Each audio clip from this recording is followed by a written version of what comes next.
هل تريد أن تبيع أو تشتري منزل، سيارة، هواتف نقالة، أجهزة كهربائية، أي شيء مجانا؟ الحل سيلت فور مثل الوسيط ولكن مجانا. معانا السيدة شاهندة فتحي زوجة أحمد الجزاوي. أهلا بيك يا فندم. اهلا بحضرتك، اهلا وسهلا. حضرتك فين دلوقتي؟ انا في مكة. في مكة. ممكن أيوة. تشرح لنا انطباعك ايه على البيان اللي طلع النهارده ان زوج حضرتك كان معاه حبوب مخدرة وهو داخل المملكة العربية السعودية؟ حضرتك احنا بنعرف كل اخباره من التلفزيون، احنا عرفنا حكم السنة والجلد من التلفزيون، ودلوقتي عرفنا موضوع الحبوب المخدرة دي برضو من التلفزيون. احنا ما حدش بيخاطبنا وما حدش بيقول لنا اي حاجة، واحنا ما نعرفش اي حاجة. يعني الاول لما قالوا حكم سنة و20 جلد احنا ما كناش نعرف، ودلوقتي احنا مش عارفين ايه الحكاية برضو، احنا مش فاهمين حاجة. وانا بحاول ان انا اكلم السفارة، ما حدش عايز يريحني، انا مش فاهمة ايه اللي بيحصل ومش عارفة اي حاجة خالص. أنهي سفارة يا فندم؟ السفارة المصرية؟ السفارة المصرية هنا في السعودية، في القنصلية المصرية. كان امبارح كلمونا وقالوا لنا احنا لسه بندور على مكانه وبنحاول نشوف هو فين وهنكلمك نقول لك. النهارده ما حدش كلمني بعد انا ما سمعت في التلفزيون الكلام ده، كلمتهم عشان افهم منهم، ما حدش ريحني وما حدش قال لي اي حاجة. ما حدش بيرد عليك يعني؟ لا لسه ما حدش رد عليا خالص. انا مستنيه اعرف ايه اللي بيحصل وايه الكلام اللي بيتقال ده. ممكن حضرتك تحكي لي بالظبط ايه اللي حصل في مطار جدة؟ اللي حصل في المطار، احنا اول ما بندخل حضرتك بنسلم الجوازات يبصوا فيها، وبعدين ندخل جوه علشان الشنط تدخل، نستلم الشنط بتاعتنا من على السير. احنا اول ما دخل خالص، من اول ما خدوا الباسبور وقفوه وقالوا له اتفضل حضرتك في المكتب، من قبل ما ندخل نستلم الشنط، ومن قبل الشنط اصلا ما تعدي من على الجهاز ده اللي هو اللي بيكشف محتويات الشنطه. من اول ما دخلنا ومن اول ما اطلعوا على الباسبور قالوا له اتفضل في الغرفه جوه لوحده من غيرك؟ من غيري انا. انا كنت سبقت خلاص ودخلت انا الاول، وبعدين قالوا لي طيب رحت انا المكان اللي بنركب فيه الباص اللي هو المفروض هيتحرك من جدة للمدينة عشان نبتدي بقى نبتدي العمرة بتاعتنا. قالوا لي اتفضلي انت حضرتك اركبي الباص هو هيقعد معانا. طب والشنط كمان اخدوها، قالوا لي الشنط سيبيها هنا. قلت له طيب، قلت له حضرتك يا فندم مش كان معاكم شركة سياحة هي اللي بتخلص الاجراءات دي؟ لا احنا معانا شركة سياحة بس كل فرد بيخلص اجراءاته بنفسه، ما فيش حد بيخلص لنا اجراءاتنا.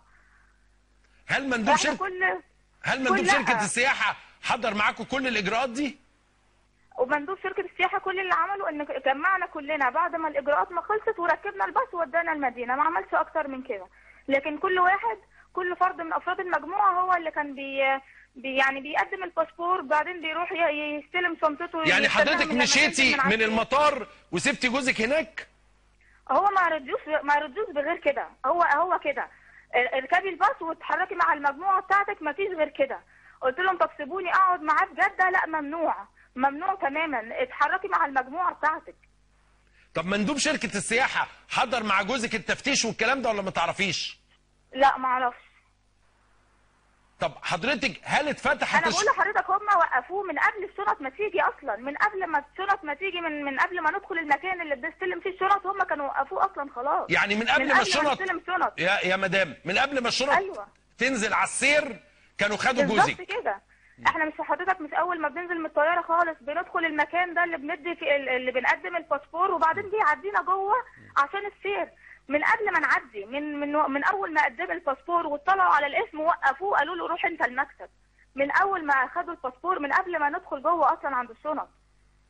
حضرتك يا فندم السفاره السعوديه بتقول ان هو ما كانش لابس ملابس الاحرام، ما كانش رايح محرم. ايوه ده صحيح لان حضرتك احنا رحلتنا رحنا المدينه الاول.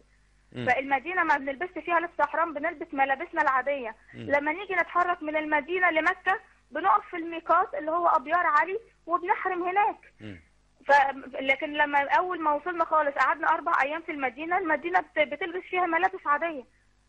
هل كان في وكيل من الشركه السعوديه اللي هي بتاعت السياحه ووكيلها كان موجود في المطار بيستقبلكم، كان معاه اي حد يبقى كان واقف معاه ولا مفيش خالص؟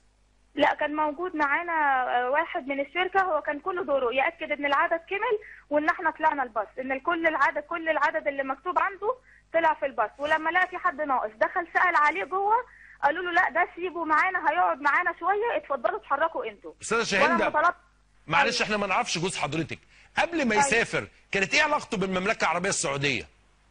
هو كان في القضيه بتاعت المصريين اللي محتجزين في السعوديه، كان هو رافع القضيه دي. كان في اهالي كتير جدا في افراد مصريين محتجزين هناك، وفي اهالي كتيره جدا وكلوا احمد لان هو اصلا محامي حقوق انسان. احنا ناس محترمين حضرتك، انا جوزي محامي حقوق انسان وناشط سياسي، واشترك في كذا لجنه من لجان تقصي الحقائق في كذا موضوع بعد الثوره، وانا طبيبه دكتوره وعندي حضانه. احنا مش مالناش في البهدله دي، احنا كنا جايين نعمل عمره لوجه الله. انا مش عارفه ايه اللي بيحصل ده. كانوا في ناس اهالي للمصريين دول قصدوه ان هو يدفع قضيه لان يدور لهم على اولادهم فين، لان في اهالي مش عارفين هم فين اصلا، او في بقى لهم سنين كتيره قوي مش عارفين يوصلوا لهم، مش عارفين يخرجوهم.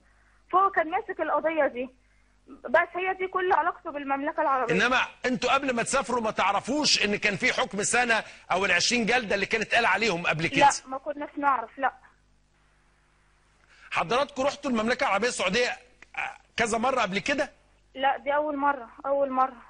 اول مره تروحوا عمره حتى؟ اول مره، اول عمره لينا. طيب الناس في السفاره قالوا لك تعملي ايه، ولا يعني ناويه تعملي ايه؟ هتجيبي محامي؟ هم هيجيبوا لك محامي؟ ايه اللي هيحصل؟ والله انا ما اعرف اي حاجه. انا كل اللي انا بحاول فيه دلوقتي ان انا اشوفه.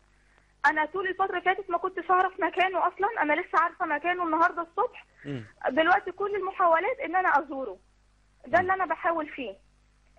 انا هعمل ايه الاجراءات؟ انا ما اعرفش اي حاجه. يعني ممكن النظام المصري انا عارفاه، اعرف اعمل ايه، لكن النظام السعودي هنا انا ما اعرفش ايه اللي ممكن يحصل. يعني ما فيش حد واقف معاكي من السفاره يوديكي ويجيبك ويجيب لك محامي وكل الحاجات دي؟ مش عارف، يمكن هم بيتحركوا بس ما بيتصلوش بيا. انا مش عارفه، انا ما حدش كلمني قال لي هنعمل كذا وواحد اتنين تلاته، ما حدش بيقول لي حاجه. طب حضرتك هتروحي تزوريه فين بكره عشان جايز نقدر نساعد ان انت تقدري تقابليه؟ المكان اللي هو فيه انا ما اعرفش هو فين. السفاره قالت لي احنا حددنا مكانه. قلت له لو سمحت انا محتاجه ازوره، انا مش يعني انا عايزه اطمن، عايزه اشوفه. فقالوا لي هنحاول ندبر لك زياره، ما تقليش اكتر من كده. طب هل حضرتك يعني اتصلتي بمحامي هناك علشان يقدر يتابع الحكايه دي؟ في محامي مصري هنا، يعني هو تقريبا النقابه بعتاه، قال لي ان هو جاي من طرف نقابه المحامين المصريه، بعته هنا علشان يتابع القضيه. وبصراحه هو فعلا واقف جنبي، هو اللي بيقول لي الاخبار. كتر خيره. اسمه ايه يا فندم عشان نشكره بس؟ اسمه محمد الرفاعي. او محمود الرفاعي. حضرتك هتحتاجي ان شاء الله في القضيه دي محامي سعودي، لان المحامين المصريين ما بيترفعوش امام المحاكم السعوديه. ايوه. لازم حضرتك بسرعه باتفاق مع